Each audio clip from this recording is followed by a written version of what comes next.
Everyone, and welcome to Admin TechTalk Classroom Policies for Digital Empowerment. We are so glad you could all be here today. My name is Sariana McChesney-Demlow, and I'm the Associate Marketing Manager at Digital for Good, who is taking over for our Head of People, Selena Camosa. Before we get started, I'd like to introduce the moderator of today's panel discussion, Larry Lopez. Thank you for joining us today. I'll pass things over to you. Awesome, thank you. It's my pleasure to be here.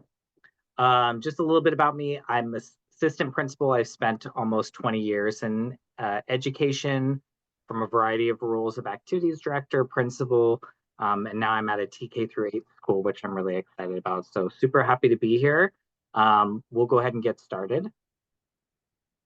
First, a little bit about Digital for Good. Digital for Good is a nonprofit that educates students and adults about digital citizenship, safety, wellness, and literacy. Through its programs and events, Digital for Good aims to celebrate youth innovation, empower student change makers, and promote digital safety. Digital for Good reaches thousands of students nationwide, and its impact is amplified even further by the innovative Train the Trainer learning model featured in educational programs.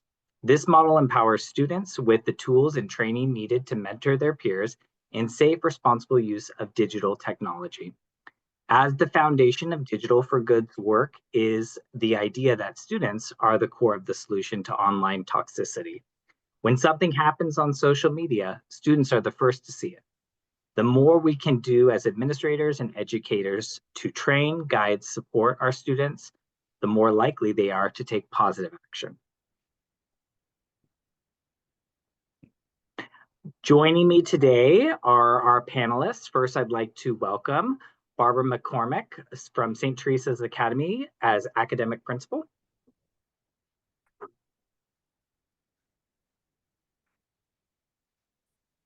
Next, we have Tyler Wiedemeyer from Crestwood Middle School, principal.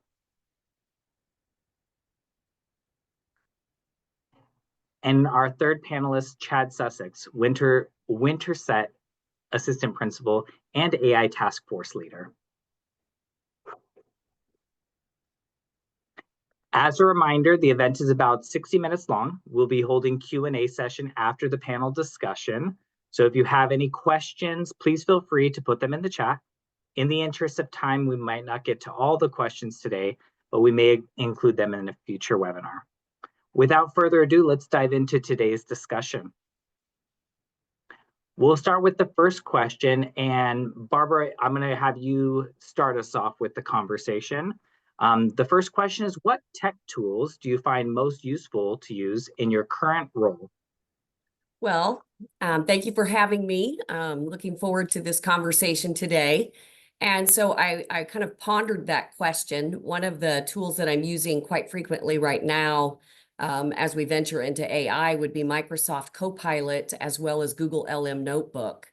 I think the notebook works really well when I am able to drop in several of our handbooks and manuals and then search for particular resources within it. And so that's been very helpful as a particular artificial intelligence tool. And one of the other benefits of another tool that we have purchased is called Nearpod.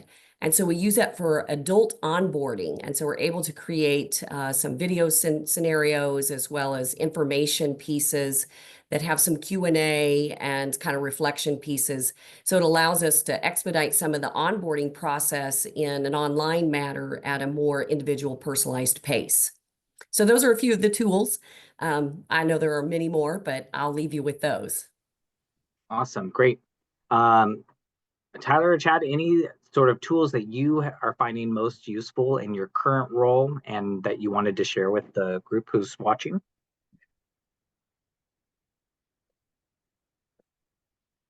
Oh, you're muted, Tyler, sorry. You'd think this is the first time we had one of these things. Thank you for having me as well. I just jotted down a few things that I use frequently. Good old-fashioned Chat GPT. Oftentimes gives me a lot of just baseline content when I'm writing newsletters or needing to craft or create certain things. It does the thinking for me, then I can do the editing and put in pertinent information to me, which is extremely helpful. The other aspect that came to my mind is just good old social media as we venture into interview season and applicants, just diving into those social medias and kind of seeing who some of these applicants are, not only looking for the bad things, but the good things too, and seeing how they fit within our greater collegial culture. So thank you.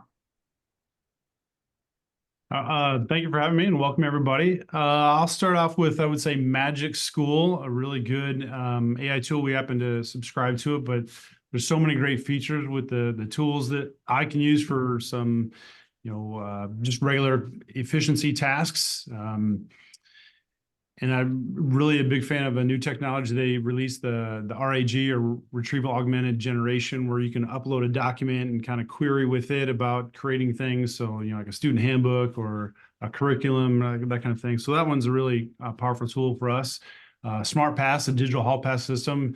And I think back to, so this is my year, third year at Winterset, and our first year, during class instruction time, we would find 30 to 40 students in the hallways at any given time when they're supposed to be in the classroom. And as soon as we implemented that, it went down to maybe 1 to 3 or 4 at a time. So that's been a really big one for us, keeping kids in the classroom.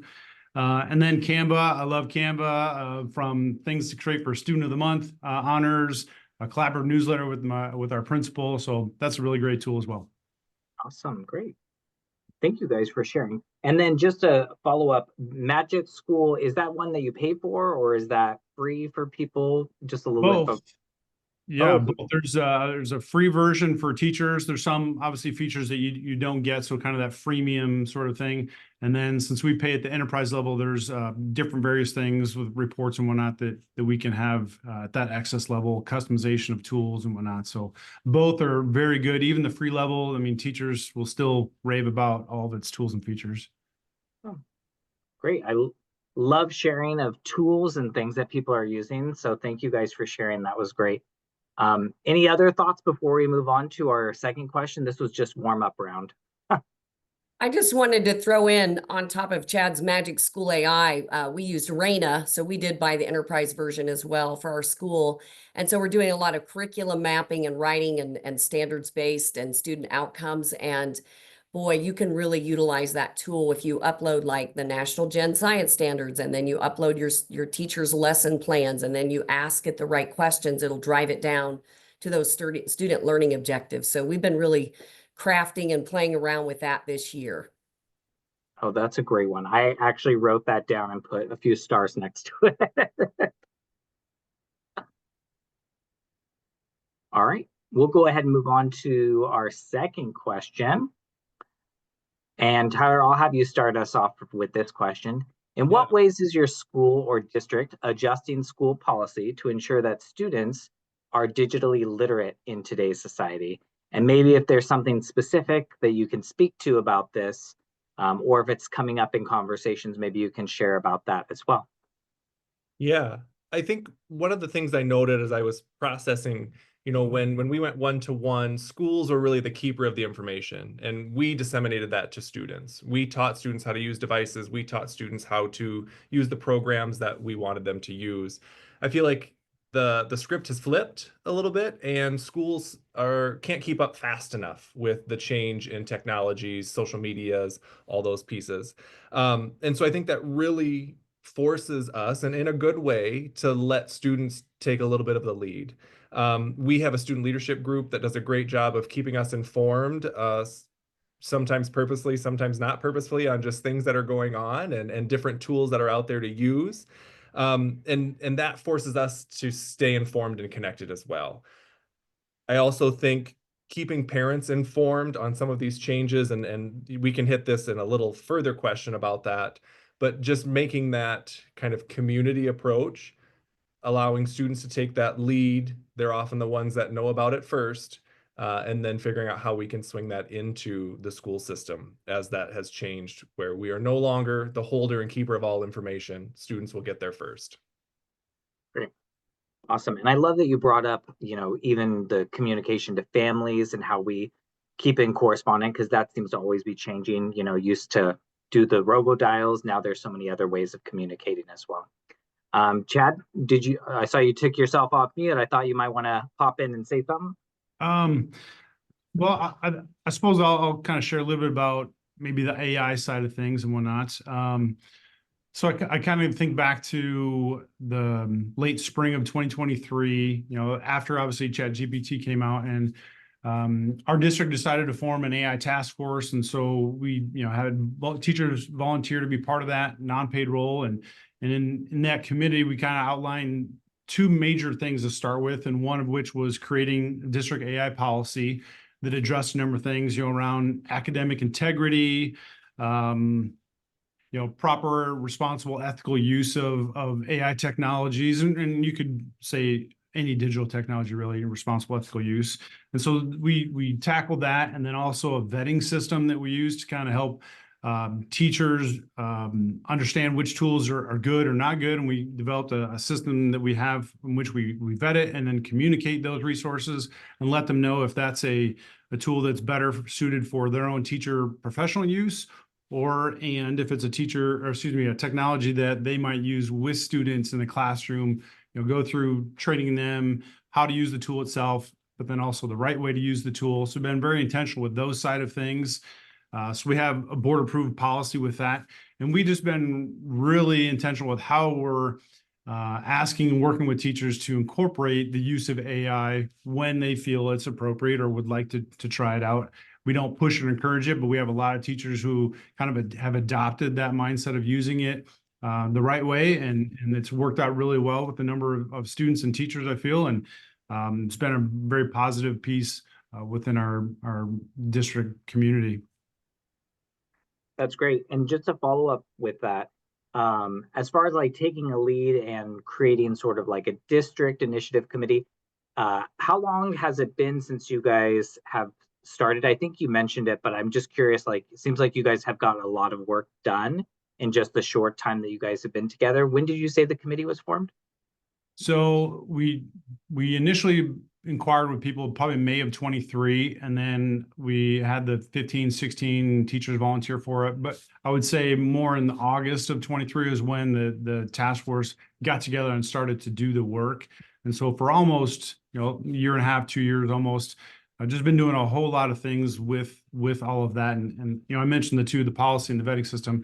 Those are two big ones, but there's been a whole lot more things that we've been able to accomplish as well. And the team is very collaborative and open discussions. I've even loved having a devil's advocate person on the task force to help us see all sides of an issue or something we're talking about.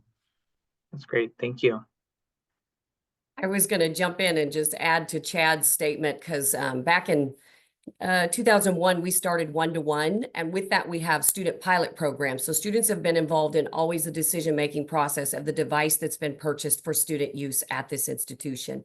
They also work at the help desk, and they do a lot more of the involvement in making decisions at that level. And then we also developed a parent tech committee, and they work with our IT department as well as several faculty and staff members, and they meet regularly and talk about cybersecurity as well as just, iCloud computing and device rollout. And then artificial intelligence came into play. And we've had an acceptable use policy that just has continued to be updated, revised, revisited on a regular basis. And that is signed off on annually by every parent. We also ensure that our parents are digitally wise by offering them a virtual digital citizenship night. And so I kind of host that along with my IT staff. But I also want to say that AI, as it entered in a couple years ago, we began with an onboarding Nearpod for artificial intelligence. So all of our faculty and staff and employees had to move through this Nearpod video that taught us a lot about the history of AI and where it's going and what it looks like. And then we continue to do training around AI with an expert in the field. One of our teachers has taken that on as a role. And so then our syllabi, all of our teachers had to have in their syllabi launched this year an exact framework of what they were going to do with AI. And so we have what we call green light, yellow light, red light. And so we use a lighting system, and it's spelled out in our student handbook, but then it's also much more clear in a course syllabus as to what assignments or what in each course is going to allow for the use of our artificial intelligence tools. So just helping our students navigate it. We've been a Microsoft Teams school for quite some time. So all of our courses are built and then established through Teams. And so our students are just interacting with digital platforms on a regular basis. That's awesome. I really love and appreciate the fact that the whole faculty has AI built into their syllabi and is like utilizing it and working with it in some capacity. Just as a follow-up question, what have been some of the interesting things that people have put together, with AI and, technology changing almost, faster than daily? What have been some of the things that have come out that you are like, wow, like this is just crazy, great things that our students are able to produce? Yeah, I think one of them was actually it was more on the teacher side. They were able to create kind of a character bot of a time period in a history class and then create with the students how they might interview that character in that time period. So that was just an AP US history trying to utilize core curriculum and studies with our students and helping them ask the right questions to understand historical facts. So that was one interesting character. And then I have a computer science teacher that really delves into this a lot more through the use of AI as she's teaching some coding skills and programming modules. So those are just a couple of ways. A lot of our teachers are fairly new. And so a lot of it is used in the way of, you might say, research. So students that are building senior capstone projects around a theme or a unit of study that they've chosen. The parameters are how they might go in and take their idea and get it down to a thesis statement and then craft that. What's nice about Magic School AI is that it will track the progress of a student and how they use it and what questions they ask. So a teacher can go and look at all of that content for each student to just see how they're progressing through the use of AI in their research project. That's awesome. Thank you. Anything else the panel wanted to share before we move on to our next question?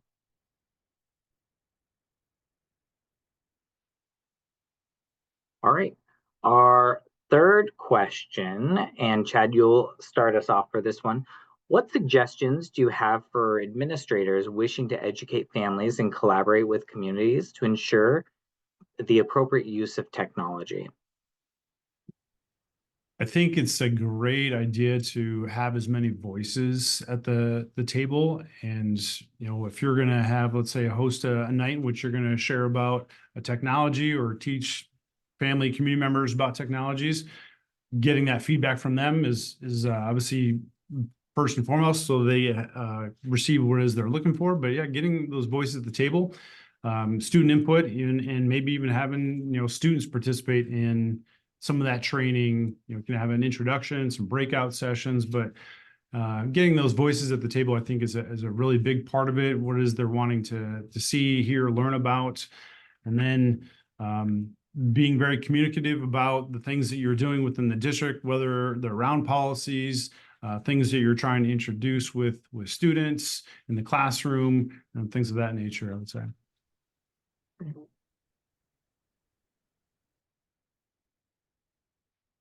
Tyler or Barbara, any thoughts on this question? Tyler, you want to start us off? Yeah, I would just echo with Chad. I think, sometimes in this world, we don't know what we don't know. And so just simply sharing information can be very powerful. I've sent out just newsletters to parents of, hey, this is what we're seeing here at school with media use, or this is what we're seeing, and good, bad, and everything in between. I think just sharing that out as I see their child, sometimes more than they do in their day. It's important to keep that information flowing both ways, and vice versa, asking parents, hey, are there things going on that we may not know or that could help us do our jobs better here? Because oftentimes, we're a one-to-one district, as many are, and our devices are what students use sometimes in their social media world. So just keeping that communication open is key. Great. Yeah, I would not have a whole lot more to add other than, as you said, all the voices and stakeholders have some form of feedback loop or communications And like I had mentioned earlier, one of the biggest things we do annually since we launched one-to-one is always have a digital citizenship night. Used to be in person. We see that we get more people that'll log in virtually and walk them through just, what are the policies at the school? I know people don't all read the AUP that you send out, but, let's talk about it a little bit more and break it down and make it more digestible or have a dialogue around it. So I think having your stakeholders involved at all the different levels, whether that's from the student capacity to your business partnerships, is a great way to ensure that there's ethical use of technology. What I thought Great. the UP was one of the most engaging reads we offer. And I would like to echo what Barbara talked about. I think in this realm, again, we were very intentional when schools went one-to-one. We were very intentional for the years of digital citizenship. And at least in my experience, I think that has started to slip. And now we're having to play catch up a little bit. And we're having a hard time catching up without that intentional use that Barbara talked about, those intentional times that we connect with parents. I also feel like teachers here are having to become more intentional about why students are on their devices, what they're doing, and being very explicit about that. Because we're finding, I have 5th through 8th graders, so if there's a loophole, if there's something else they could be doing, they're going to find that. And so just being very explicit about why we're using devices in our district. That's great. And those digital citizenship nights, what would a parent, if they were attending, what might they experience? Just curious as to like if there are people interested in starting something like that. Just curious to see how that's laid out and just kind of what people expect from those kinds of nights, Barbara. Yeah. Well, we want to make sure that we cover a lot of the ethical uses, and we are a Catholic institution, so we want, the good use of moral judgment when they're utilizing technology, because we have lots of different platforms, and the different platforms is a way to at least help our parents understand, well, what is Microsoft Teams used for? What's Veracross? Why do you use Nearpod? What are all these different things that our students are talking about, but we don't really know why are they using them? And then I think one of the bigger ones towards the end of some of the presentation I give, along with some of our teachers and counselors and IT staff, is, what's the difference between plagiarism and using an AI tool that's really helping you structure your writing, or helping you in a way that's not illegal or copyright. And so it's really helping our parents understand that too, that, we embrace it, but on that same facet, we're talking about the red light, yellow light, green light system that we've kind of put into place. And we want you to understand what that means. So when your daughter is drafting her paper, or trying to put together a composition, or even coding, or even artwork. So we want them to know it crosses all of our mediums. So those are just snippets of what we might talk about. Our IT staff will come in and talk about the safety of light speed and the fact that we filter. So it filters when kids are off campus. When they're on campus, the device is ours. So anything kids are using it for is school property. So there's just a lot of little factors that you want to make sure that not only new families that are coming into St. Teresa's Academy, but also current families stay aware of. Great. Anything else that anyone else wanted to share on collaborating? I do use the words district issued device frequently in my communications. I think that just frames it a little differently, just to Barbara's point about, this is our device and you're using it. So make sure you're doing it appropriately. Yeah, that's a good point. All right, we'll go into question 4. And this, I'll open it up to whoever would like to start first, but the question is, what advice do you have for administrators looking to create or enforce technology policies on their campus?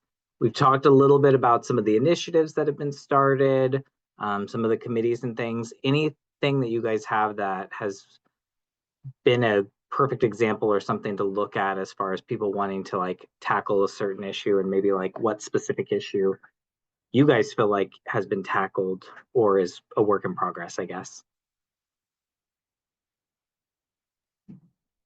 I'll go ahead.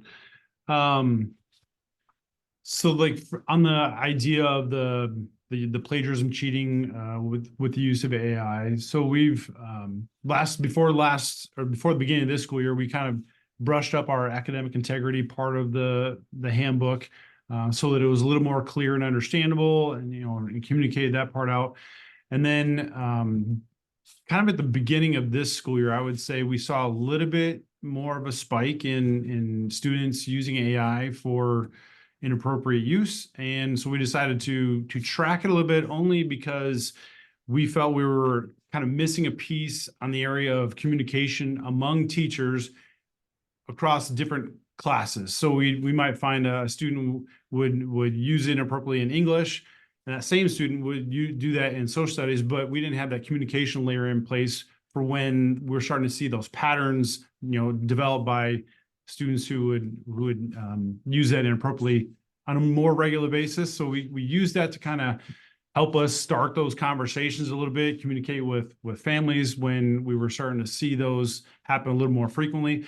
And that allowed not only those conversations to take place, but when there was the determination that maybe some school-related discipline would follow suit, we were able to have that, as opposed to me or a principal waiting to hear from them and then find out afterward that, oh, actually they've used it inappropriately 4 times, not just once. So that part was a really good piece to add in, just that tracking capability, not necessarily to catch them, but just to help and support each other. And then, like a parent-teacher conferences, to be able to have a conference with the family with more of those teachers present to have, how can we help the student understand and address this so that they're using it appropriately and not for just getting the work done the easy way out. Great.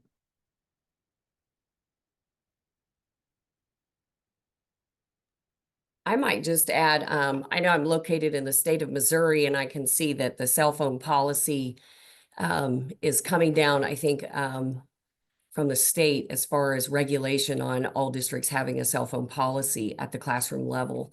We've had a cell phone policy since 2000, or whenever students had phones.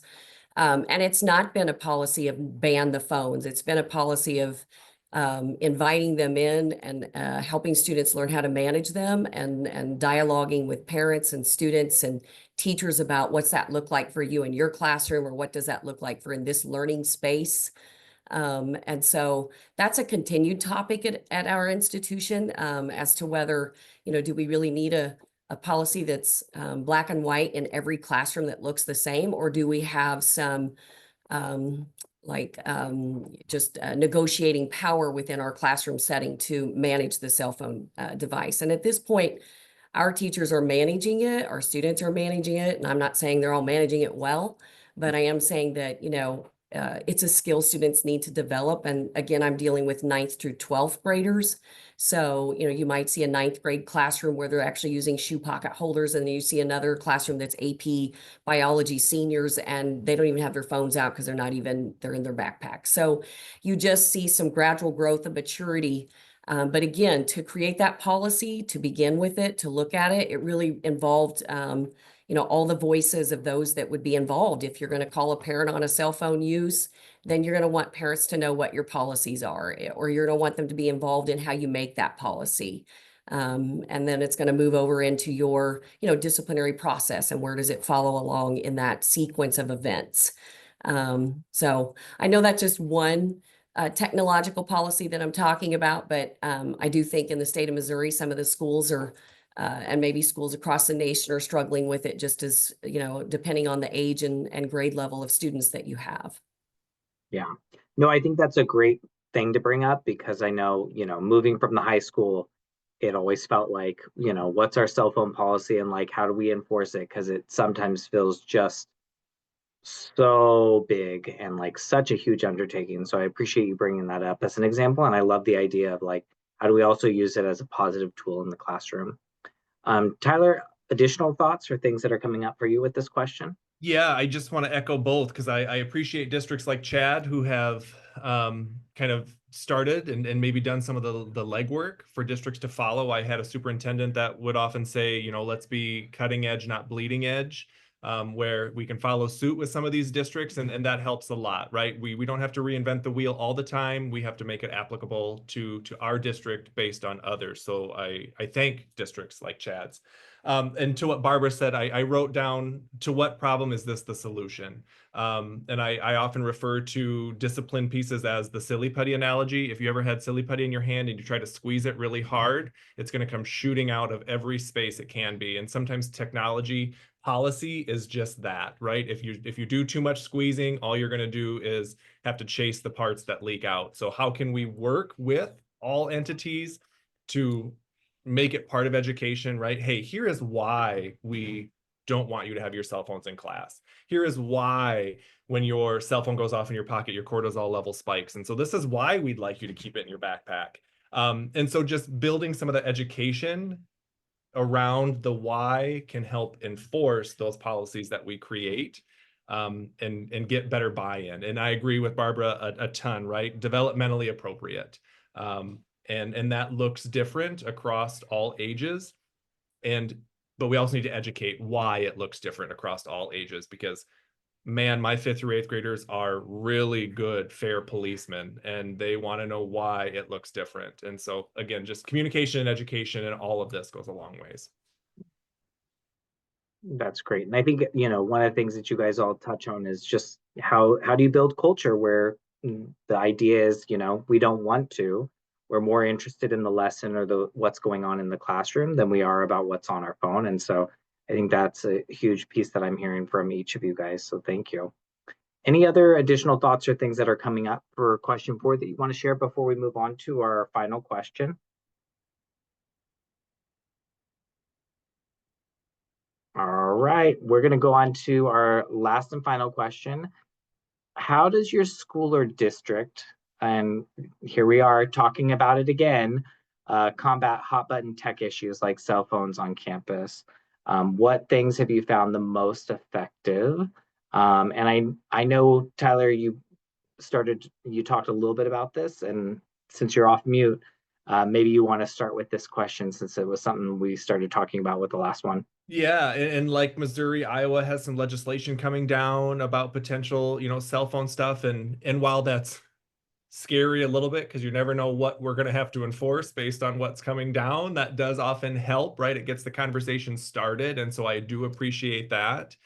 And then I think the other point I want to emphasize is it's not two extremes. It's not all cell phones or absolutely no cell phones. These devices are in students' lives. They're going to continue to be in students' lives. And so how do we get to the point where they're the 12th grader sitting in an AP class, not bombarded by their cell phone? Because pretty soon they're going to be adults sitting at work who need to function with that cell phone next to them. And so how do we take students on that journey to use this appropriately, because adults struggle with that too. And so we need to model that as well. Great point. For Winterset, I think back to summer last year, our superintendent shared a book by, I think it's John Haidt, if that's how you pronounce his last name. And we did a book study that over the summer, and it opened up a lot of eyes for us and understanding of the dangers behind it. So to be a little proactive, we started the discussion early fall to how do we want this to look going forward? Because we know that change is needed. And we decided we got as many voices involved as we could. We had surveyed our parents, our students, our teachers, actually a few times throughout the fall, and hosted a night using like a video thing that we could share and show with families in the community, inviting them in and just kind of express some of those concerns that we have and some of that research behind the dangers. And we just decided to listen to what our parents and teachers were asking of us, and a little bit different from what students were hoping for, I think. And we decided in knowing that there was likely going to be some legislation coming down in Iowa, that we're just going to move forward with a policy that removes phones from the classroom during classroom instructional time. And at the beginning of second semester back in January, we did a 2-week soft rollout as, okay, you were using it, and this is what would happen as soon as the policy becomes effective. And it was a good 2-week transition. Obviously, still had some phones in use and whatnot during classroom time. And then after that 2-week period, that school board policy took effect, and we've been managing it ever since. And yes, we still have students who are using the phones during class instructional time and deal with, the set of consequences we laid out for, 1st through 5th violations. And so just been kind of managing that. But what we have seen on the positive side of it are those conversations between students during the class and with the teacher have greatly improved. They're positive, they're constructive, they're collaborative. They're during a little bit of that downtime after, let's say, they finish their schoolwork, they don't go to the, this kind of thing. They're actually talking with their peers and whatnot. And so it actually has had a positive effect as well, even though initially the students were feeling the pinch and we're not liking it, but I think they have positively adjusted to it. Awesome, thank you. I just would say, as a all-girls private institution, and again, we pull kids in from 40 different schools their freshman year. So that's the biggest challenge, is when we bring 150 girls from across 40 different institutions together, what has been their prior experience with or without technology. And so setting some parameters for them and getting them more of a healthy build in how they might use technology, whether that is a cell phone or whether that's the device they've been issued from the school. So I would say that's probably our more challenging level of experiences as they develop and become more accustomed to the rigor and the expectations of the school. It seems to settle itself in, as I said, again, they start to mature, they start to develop the healthy habits and skill set. But that doesn't all go on without having, as you said, Tyler, the why. We have to do a lot of work with our students, and we do a lot of work with females around the fact that, what is a healthy self? What does good wellness look like? How are you well-rounded? What does that look like with or without technology in your life? And so it's really important to, help create and foster a community in which the school offers students a lot of opportunities to kind of fail at things or, try things and then succeed or not. And so I think, again, using cell phones in different ways, allowing teachers to have a variety of ways that manage it differently from one classroom. I know I have a science teacher. She bought clip-on little microscopes that go on the cell phone. So when they bring out their phones during that class period, they're clipping that microscope on and they're using it, and then they're taking that off and removing it and storing it. So there's just, like you said, it's a challenge to say it's a no-go, but it's also, if it's an instructional moment in time in which that device, no matter what it is, can be used, and our teachers have found it to be a good resource, then it's welcomed. So again, I'm with all of you in the same situation as far as, I've got one parent that's like, well, why don't you ban the phones? Or I'm like, well, then why don't you just not send her with a phone to school? You have a choice. So those are the kinds of dialogues you have to have with community members. Yeah. And I just want to echo, I think we have a no cell bell to bell policy. So cell phones should not be out from the first bell in the morning to the last bell. And I emphasize should not be out.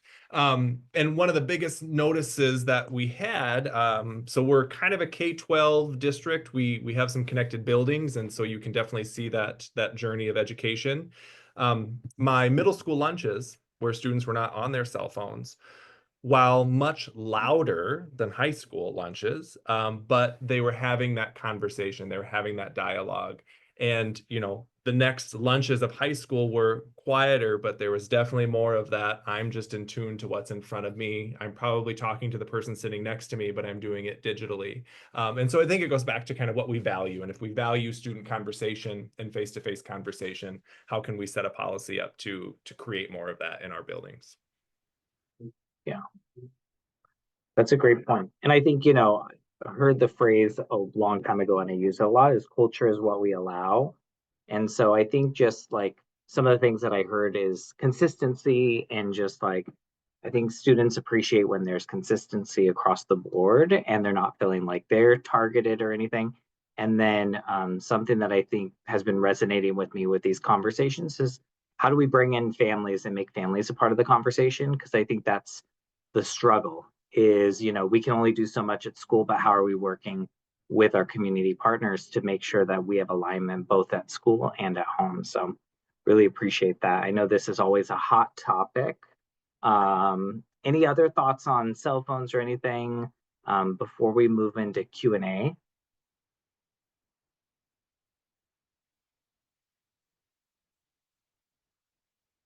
Okay, we're going to open it up, and I think we already have our first question in the chat.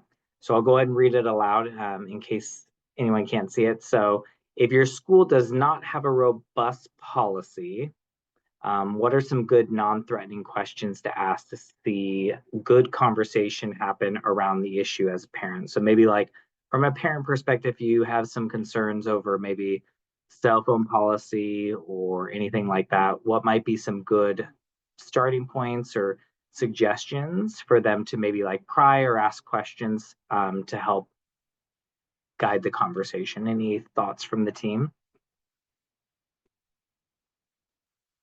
I would be interested, Barbara, Chad, kind of what your experience is. One of the biggest questions we get around not having cell phones on students, parents are very much used to having access to their child all the time.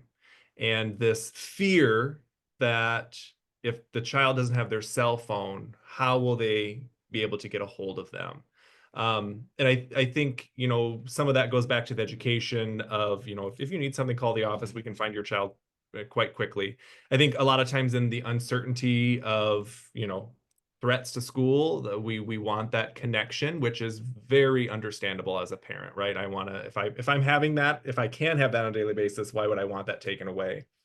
And so some of that is just creating that conversation with parents and kind of getting that understanding of, yep, there's going to be pros and cons to this, and maybe being okay with that. Yeah, I have some students that their phones are part of their medical device. And so, making sure you have an open dialogue around, are there other purposes your daughter or son might need these phones in their possession? And so being aware of that. I think inviting parents into that question as to why do you feel they need to have a phone on them, and then respecting their responses, but then also having them understand that when you have 20 students in a classroom and everyone's got a device going, what does that look like, and how that might distract not only your daughter or your son, but it can distract other learners. And so I do think it becomes a question into a conversation, so that there's a level of understanding that's developed. But I do think asking questions and always continuing to lead with a question is the best way for understanding to develop. I love what you're saying there, Barbara. I don't have too much to add to that, only because with our school already having adopted policy in place, and since for high school anyways, 9-12, they are not allowed to have the phone out during class instructional time. And the only exception would be as if a teacher were to inquire with, the administration, hey, is it all right if I have students use their phone for this particular thing? And, depending on what it is, we're more than likely to allow it. But so that part has already been decided, because we had listened to what parents and teachers were really wanting from us as far as that. And then I only might add is kind of goes back to the days when some of us were in school before phones came around. As well, if you need to reach your child, you can always call the school. We can always relay a message. We can always, call them to the office. And if it's something that needs to be discussed, we can happy to do that. Or if it's, maybe an unfortunate event is having a counselor present, that kind of thing, if a parent can't come in. So, I mean, there's other ways around that side of it, but at least for us, that's already been determined. So. Chad, do students where specifically are students' phones then in your district? So we, and I'll add for our physical building is 7-8. So 7-8 is a building and 9-12 the building. But for junior high, the 7-8, they can't have a phone on. I think much like you were saying, is from the beginning of the day to the end of the day, not during transition time, not during lunch. High school can have it during transition time and during lunch. So during classrooms, some teachers have asked for like the phone caddies. Other students leave it in their bags. We more or less directed them, you don't need to go hunting for it. If you see it in their back pocket and they're not on it, fine. You don't need to take it from them. If they move it from one place to the other, but don't look at it, again, we're not trying to catch them. What are they doing with it is how we've been managing that. Yeah, I appreciate and agree. I think we've had a similar conversation of, is that a hill we want to die on, being, cell phone investigators. Right. So yeah, I thank you. If anything, that just validates me a little bit, which is helpful. That's great. Okay, another question, and we started to talk a little bit about some of the policies that are coming up in some of our states and areas. Are there going to be any more policies that would possibly limit screen time? If so, what are methods that are, we talked a little bit about caddies or not having them out. Anything else that's happening to help limit screen time? Maybe it's not even just phones, maybe it's even Chromebooks or technology in general. Any things that schools or districts are doing to even limit students being on their Chromebook? The only thing I would add to this, I would say, is I go back to my days when I was a teacher. I was a technology teacher. Granted, most of my time involved technology, but when I was a technology coach, I've always felt that don't use technology for the sake of using technology. Just because it's a great piece, the SAMR piece, does it modify things by using technology, for the better? Does it augment it? Is it something that you wouldn't be able to do without the technology? Well, maybe that's a better reason. So the purpose behind it, and does it make the learning experience, more improved for students to be using it? If it doesn't, then there's no reason to be using it. So having a little bit of that can help reduce screen time when it's okay, well, that's not something we need to be using technology for. It's perfectly fine that we're having a discussion instead of a piece through a Pear Deck with the slide deck. So technology isn't a must-have. It's a use it when it's appropriate.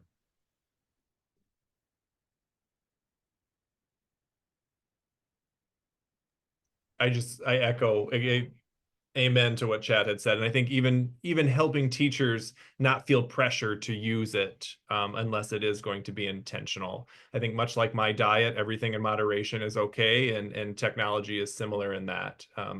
Using it to help learning, not in place of learning, or teaching, maybe would be a better word to use. Yeah, I would say, even though we use platforms and a variety of them, it's, and I do Elliott's, which are part of Cognia's observation walkthroughs. It's an educational learning observation tool.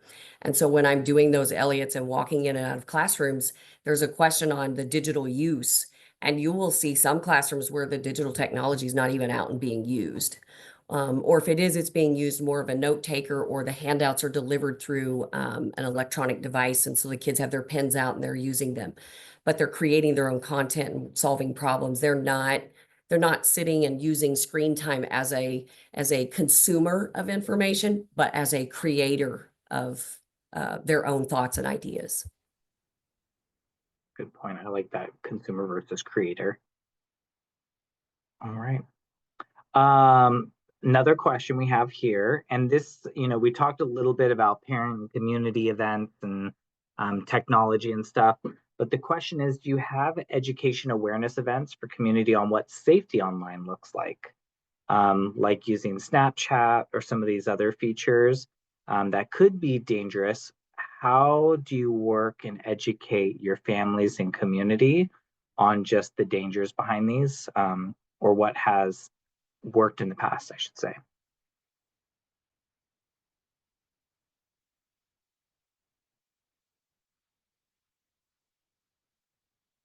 I'll go first. This year we had Kim Carr come and talk to our students, which was very powerful. We hosted a community digital event, and a neighboring district did as well. I would say attendance was not as great as I would have liked it to have been. And that could have been for a variety of reasons, right? Timing and whatnot. I I struggle being what would feel like the whistleblower of some of these things. I think educating parents on what we're seeing, maybe how their children or their child is using the device. But I strongly advocate, and I think Barbara talked about this too.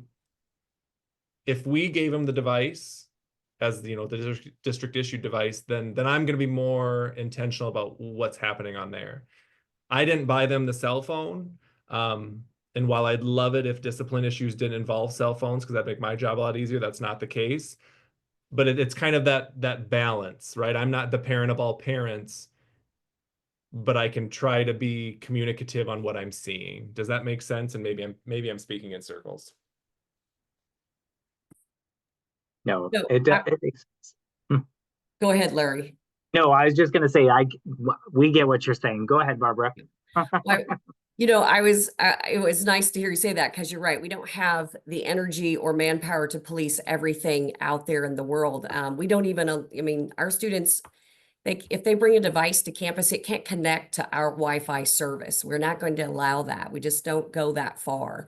But I do, during my digital citizenship night with our parents, we do talk about security and the protection of password safety, and the fact that, if someone gets a hold of your password, you need to come and let IT know so we can change it, because misuse of your platforms or your applications with your username and password will default to you being the one accused of those measures.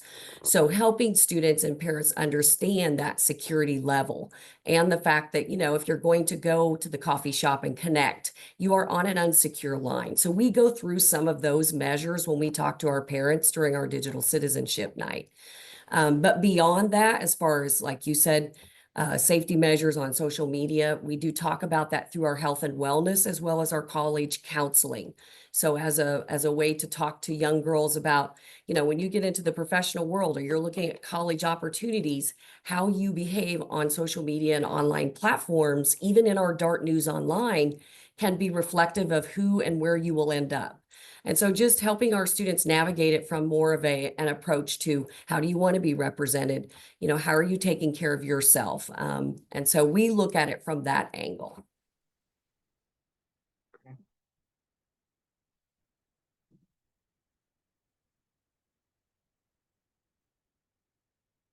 Anything else? I know our school had Kim come out and do the Zoom as well.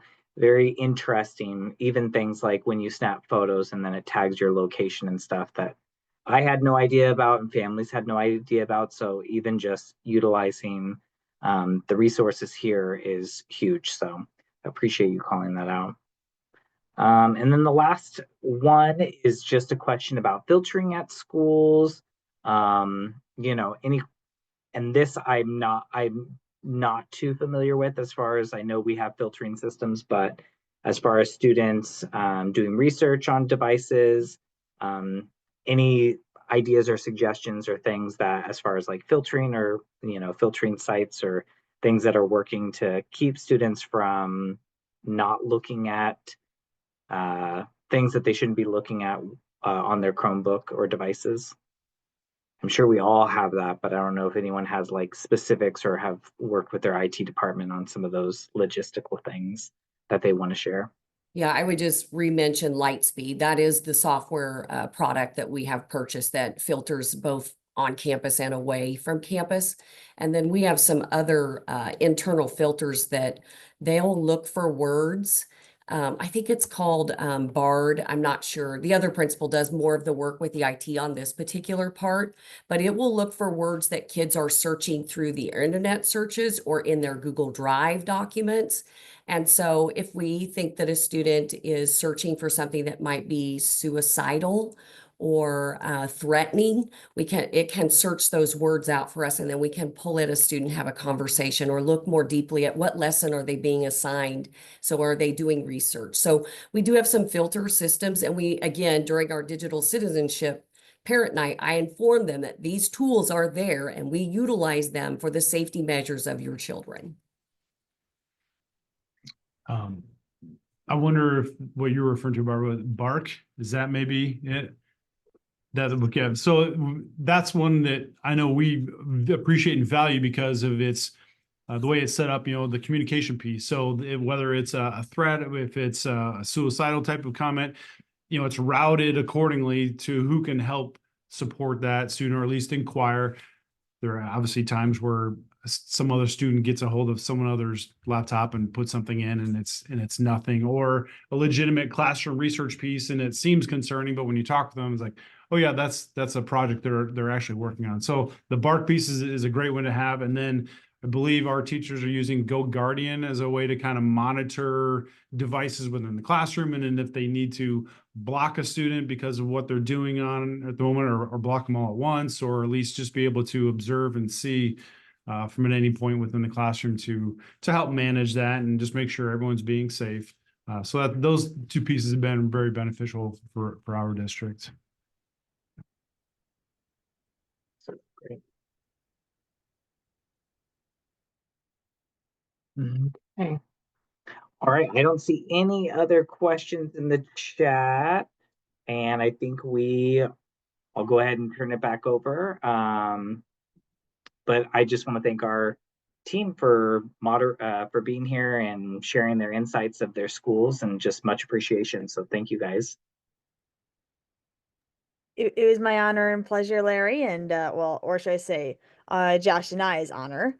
So anyway, so as a thank you gift for everyone attending today, we are giving away free copies of the Social Media Emergency Plan, a comprehensive digital safety resource from Digital for Good. This interactive guide empowers school leaders to proactively address social media emergencies in an educational setting. It equips you with the tools needed to assess the risks, collect crucial information, communicate effectively, and respond swiftly.